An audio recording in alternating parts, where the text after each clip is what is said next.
Mesdames et messieurs, bienvenue à la chronique du soir, le décryptage des faits marquants de l'actualité nationale. Et c'est avec notre consultant politique, Agapit Napoléon Aforican. Bonsoir. Bonsoir Oumiad, bonsoir à tous nos téléspectateurs. Voilà. Hier, c'était le calme plat à la Commission électorale nationale autonome. Mais aujourd'hui, justement, la Sénat a enregistré on pourrait dire, de candidatures, puisque la première candidature émane du parti Foscori pour un Bénin émergent. Donc, le duo du parti FCBE était parti s'enregistrer. Cette délégation conduite par Alassane Soumane Djemba et puis Paul Onpé, avec bien évidemment d'autres membres du parti. La deuxième candidature, c'est la candidature du pasteur, en fait celui qui est dénommé pasteur du Bénin, dont est nommé et qui s'est bien fait enregistrer avec son colistier. On pourrait dire que Agapit Napoléon Aforican, cette journée aussi est quand même fructueuse au-delà de la première journée où nous avons eu deux intentions de candidature. Dommage, moi, je ne fais pas les décomptes. De toute façon, la CEDA ayant prévu le temps, les gens savent bien que c'est du 1er au 4e, du 1er au 4 février. Okay. Et d'habitude, et comme souvent, on attend le dernier moment pour moi. D'ailleurs, le président de la Sénat a vu venir en disant de ne pas attendre le dernier moment parce que les gens attendent toujours le dernier moment. Il y a toujours des petits réglages à faire.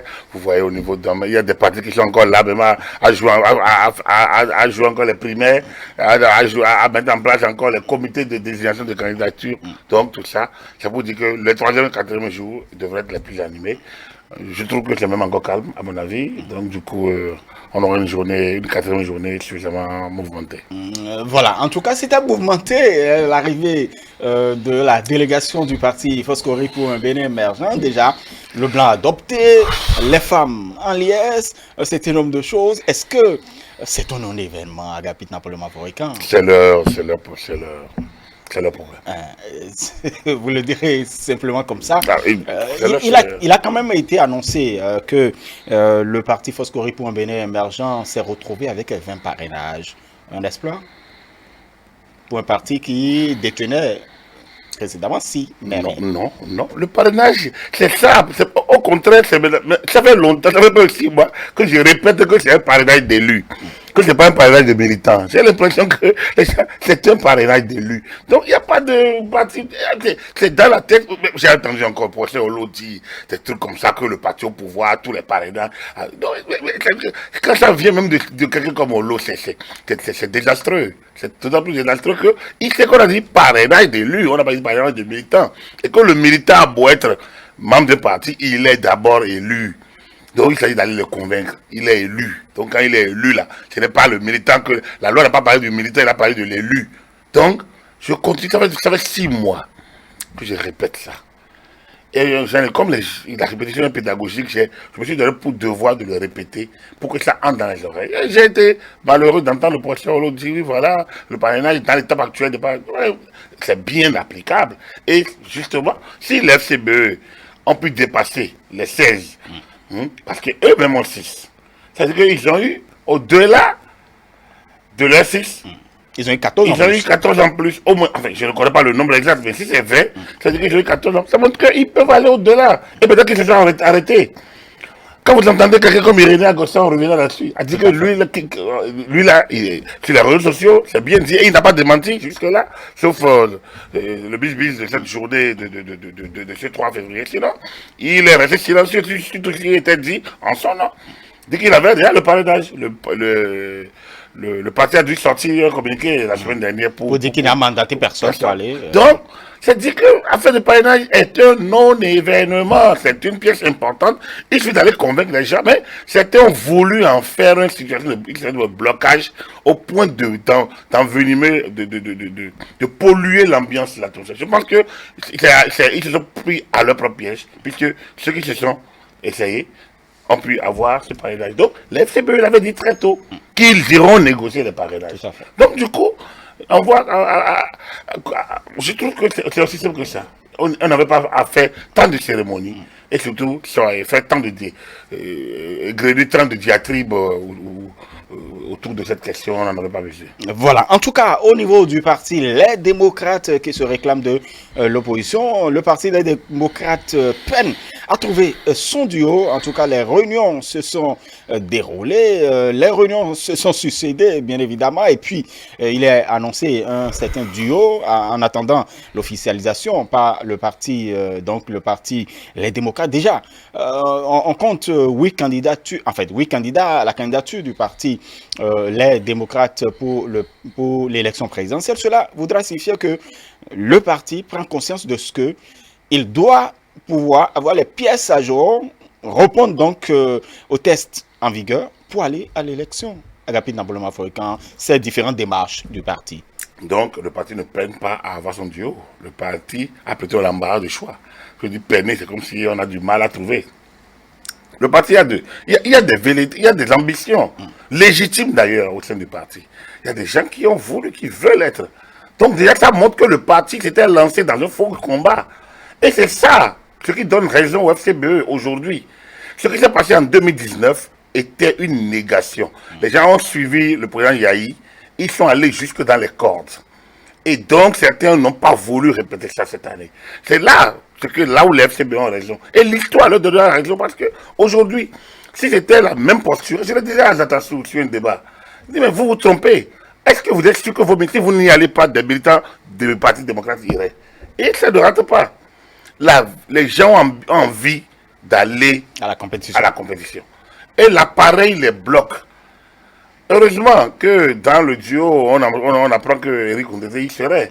Lui qui a signé le rapport de la commission paritaire avec Adrien Mbedi pour les lois dérogatoires et qui au dernier moment a ruiné sa signature sans raison et après on dit qu'on les a écartés. Je pense qu'aujourd'hui, il doit au moins se féliciter donc de ne pas faire cette politique de chaise vide. Parce que ça se serait passé sans eux. Puis la nature a horreur du vide. Donc, ceux qui sont sur les réseaux sociaux, qui déraillent lorsque vous tenez vos arguments, je pense qu'ils vont se rendre à l'évidence que tout ça, c'est pour ça. Parce que si le parti se met à travailler pour avoir des candidats, ça veut dire que c'était faisable. Et alors, si c'était faisable, pourquoi tant de diatribes, je suis revenu là-dessus, pour quelque chose qu'on aurait pu faire? Le parti aurait pu régler depuis 2 semaines, depuis un mois. C'est question de duo. Le parti aurait pu là. Donc, aujourd'hui, il faut une course contre la montre, une course effrénée. J'espère bien que ils auront les parrainages. S'ils ne l'ont pas, ils vont faire un drame, un événement. Et pourtant, il leur suffisait de demander. Et donc, c'est ça. Bon, avoir le parrainage, ça ne devrait pas poser problème quand on sait qu'on a quand même 159 élus qui sont là. Et puis, on a vu quand même des candidats à la Sénat sans colistier, sans parrainage. Non, donc, ça, c'est pas des là, c'est des plaisantins. Donc, du coup, ça c'est pas des candidatures, ça. Donc, on sait qu'en fin de compte, on n'aura pas ça. C'est des gens qui amusent la galerie, c'est des gens qui donnent raison à la réforme du système partisan. C'est les gens qui donnent raison à la réforme du code électoral. C'est les gens qui donnent raison à la révision de la Constitution pour qu'on ait au moins ce verrou de parrainage qui empêche les clowns, les plaisantins, les pagailleurs de s'incruster dans le groupe pour pouvoir banaliser une fonction aussi sérieuse et délicate comme la fonction présidentielle. Donc, je pense qu'on doit donner acte aux députés de la 8e législature, notamment après le dialogue politique, au chef de l'État, au gouvernement, pour avoir conduit ces réformes-là. Parce que là, aujourd'hui, ça vous empêchera d'avoir une trentaine de candidats avec près de 15 à 20 clowns, pagailleurs ou amuseurs de galeries qui font perdre encre, énergie, salive aux gens dans le dispositif. Et autant, en fait, on vous dira que c'est la vitalité de la démocratie, on vous dira que c'est le multiparti, en fait, pas la pluralité d'expression, d'ambition. La vitalité de la démocratie se fait à l'interne dans les partis politiques et après dans les débats politiques. Est-ce qu'il y a des débats politiques? Il n'y en a pas. Vous les voyez ces gens là-haut. Il faut quel débat? Même regardez le duo que sont les démocrates. J'attends. Peut-être qu'il faut qu'on valide. C'est vrai que c'est annoncé Ricky Amadougou et Eric. Alors, vous regardez Ricky Amadougou, quel débat vous l'avez vu faire? quelle est sa position sur un certain nombre de grands sujets. C'est aujourd'hui, c'est maintenant le débat. Covid-19, depuis un an, que pense-t-elle au Bénin? Elle conseille quelqu'un, un chef d'État à côté, mais elle est son pays, mais elle veut diriger, non? D'accord. L'offre, c'est pendant la campagne électorale. L'offre, les partis politiques animent la vie politique. Ils doivent animer la vie politique. Aujourd'hui, moi, je veux bien, je connais pas qu'il y a aujourd'hui, donc je veux bien la voir sur la scène. Mais elle, les postures qu'elle a toujours prises, il faut bien maintenant qu'elle descende dans l'arène et qu'elle revienne à la réalité. Et j'espère bien qu'elle aura tous les autres déçus candidats derrière elle. De l'autre côté, Eric Ngoundete, il n'a jamais rien assumé jusqu'au bout. J'espère que cette fois-ci, il sera un vrai colistier. Donc, la bataille sera bien lancée parce que quand les gens passent tout le temps à avoir des postures totales, autres que celles que doit avoir un homme politique, à avoir des discours qui peut les gager, qui peut les rendre plus crédibles. Aujourd'hui, je ne sais pas si ils gagneront ce temps, si ce n'est pas de l'anti-talonisme qu'ils vont faire pour attaquer. Or, il se fait que l'élection présidentielle, c'est une offre. C'est offre contre offre. Ce ne serait pas attaque. Est-ce que anti-taloniste, est-ce que c'est mauvais pour... Parce que, en réalité, certainement, quand je suis issu d'un parti politique qui ne partage pas donc les idéaux du président en place, certainement que je vais contre. Je mets l'alternative. Je dis ce qui ne va pas et ce que je ferais si j'étais là. Je critique et je rends. La critique est trop facile. C'est un art beaucoup trop facile. Regardez par exemple. C'est plus facile. Les gens parlaient de consensus par exemple. Pourquoi le poisson ne va pas aller faire par exemple consensus pour les démocrates par exemple? Normalement, il faudrait peut-être qu'ils leur apprennent la notion du consensus et que le poisson y va aussi. Par exemple. C'est eux qui nous ont ramené ces histoires-là. Aujourd'hui, pourquoi ils ne l'appliquent pas en leur sein? D'ailleurs, où ils vont dans tout ça? On y reviendra. Mais avant... Voilà. Donc, alors, ce que je pense, c'est qu'aux démocrates, c'est que si c'était aussi facile, ils auraient déjà eu leur duo depuis hier, par exemple. Ils l'auraient eu et ils auraient... En fait, des personnes n'ont pas voulu, quand même, n'ont pas voulu laisser la place à ce que la majorité voudrait. Par exemple, on fait, puisque c'est retenu tout au long de cette... Du coup, ça, bon, où est le consensus? Bon, Est-ce qu'il y a un consensus? Il paraît que le consensus est au plan national, ouais, pas dans les partis. Pas dans les partis. Dans les partis, et on vote pour la majorité. Tant mieux, mais vous rassurez qu'au plan national, notre constitution ne peut pas décréter le consensus. Parce que, comme je l'ai dit hier, le consensus n'est pas la logique dans une démocratie libérale. Le consensus, ça c'est un idéal qu'on poursuit. Et le seul consensus qui vaille actuellement, c'est celui qui nous permet d'être dans un État démocratique, démocratie libérale, multipartisme intégral, avec une régulation de la charte des partis politiques, constitution qui prévoit, qui fait la promotion de l'état de droit.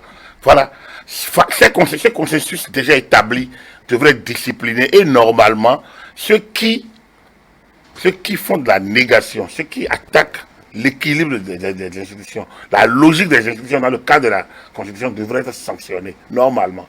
Parce que c'est au moins le consensus minimum issu du référendum du 2 décembre 1990 et de la révision constitutionnelle du 7, du 31 octobre 1er novembre et la loi constitutionnelle du 7 novembre 2019. C'est ça le consensus. Après le reste, c'est des jeux d'acteurs. Et donc, la majorité va reprendre son rang. Après, c'est le dialogue qui permettra aux uns et aux autres de se parler. Après, il faut qu'on joue le jeu, c'est exactement ça. Quand après des individus se lèvent et se placent se comportent comme des institutions avec le soutien des quidam ici et là, quelques aigris, ou des gens qui ont besoin de se ramponter, qui n'ont pas et qui les rend totalement nerveux et grincheux, on ne peut pas bâtir la démocratie de cette manière. Donc, vous comprenez, je dis toujours, les partis politiques animent la vie politique. La démocratie, c'est que place à celui qui a gagné les élections. Les autres doivent aller à la conquête de ces élections-là. Pas en faisant de l'anti-l'autre leur programme, mais en montrant clairement leur projet de société, où est-ce qu'ils en sont. Très bien. On peut retenir ce 3 février 2021 que le parti les démocrates ont décidé de suspendre Ironie Agossa. Ce qui s'est passé véritablement entre la sortie et le démenti de l'homme et puis la suspension de Ironie Agossa. En réalité, quelle lecture fait globalement Agapit Napoléon Mafoika? Non, j'ai pas envie de rentrer à l'interne des démocrates, on en a déjà parlé. Tout comme je disais par rapport au FCB avec Onkpe qui prend des mesures conservatoires contre certains. Je dis, mais ça c'est à l'interne. Il y a des règles du jeu, il faut que les gens respectent. Un parti, c'est une discipline. Donc voilà, moi je n'ai pas.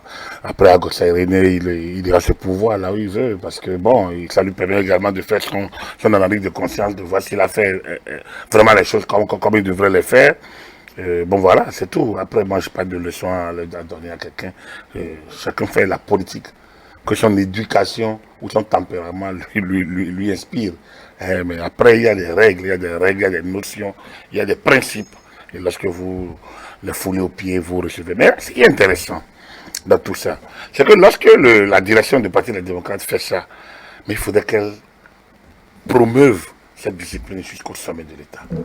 Et qu'on ne filipe pas les institutions, qu'on les respecte.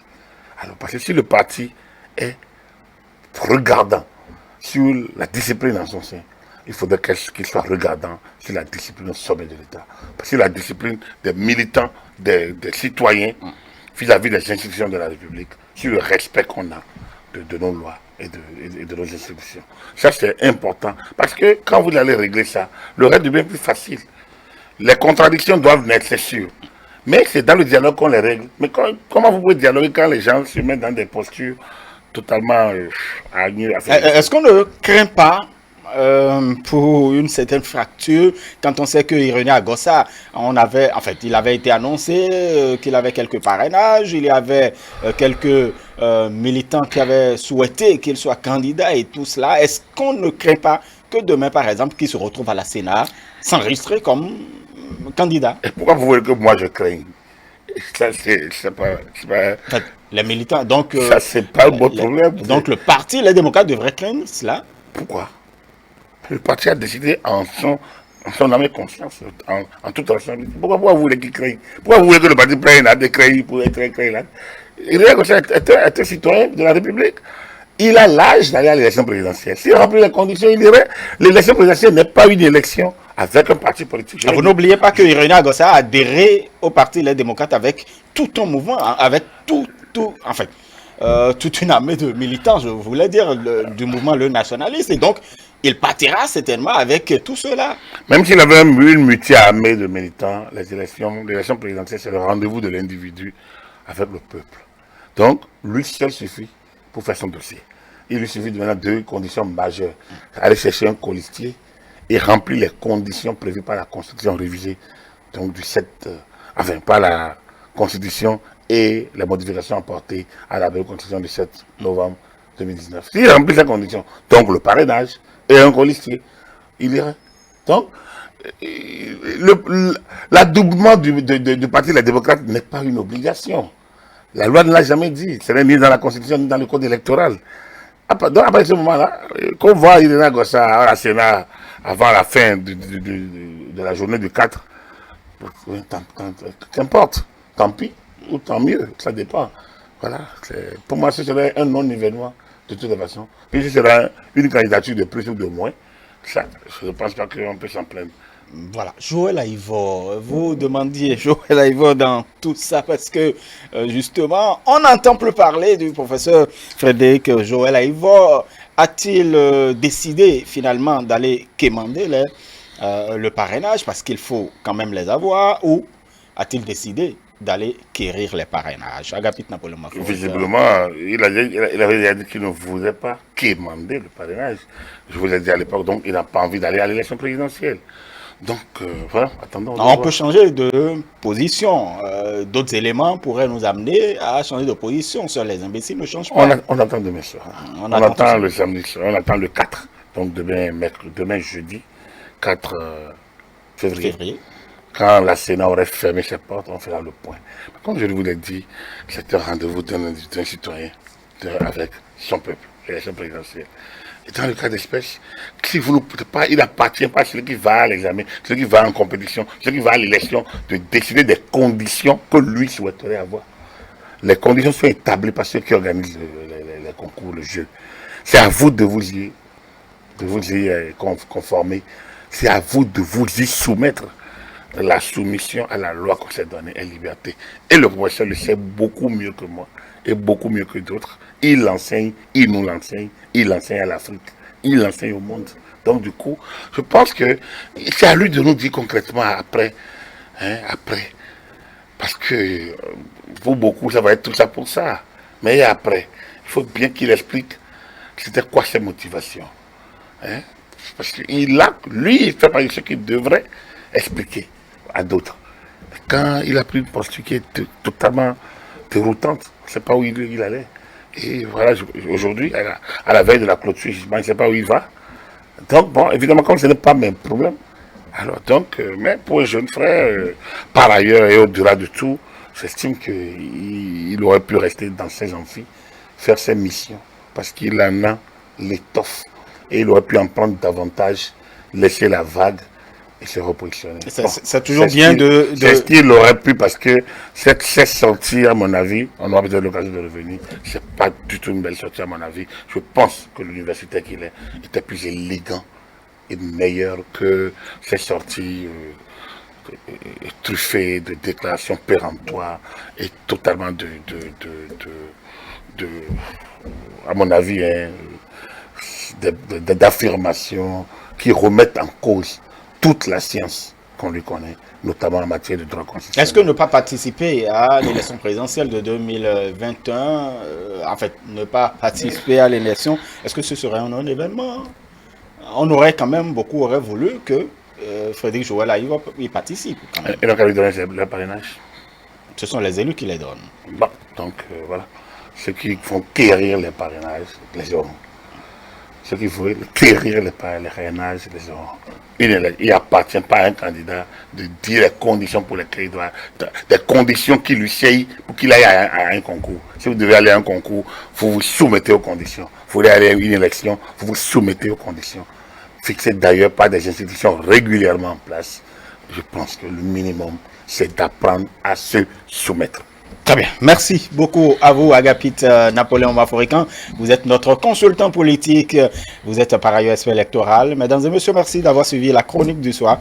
Et merci d'avoir suivi également le grand soir pour le compte de ce mercredi 3 février 2021. Demain, ce sera le 4 février, dernier jour donc d'enregistrement de candidature en ce qui concerne l'élection présidentielle du 11 avril 2021. Restez donc avec nous. Tout juste après, nous vous suivrez votre feuilleton Les filles de la mafia. Vous avez rendez-vous avec Stanislas Gbenouko à moi à partir de 23h. Vous n'oubliez pas votre rendez-vous également justement sur nos antennes et sur nos canaux digitaux, le www.etelbenin.com. Vous avez la page Facebook ETélé Live, la chaîne YouTube ETélé Bénin. Agréable suite de soirée à chacun et à tous.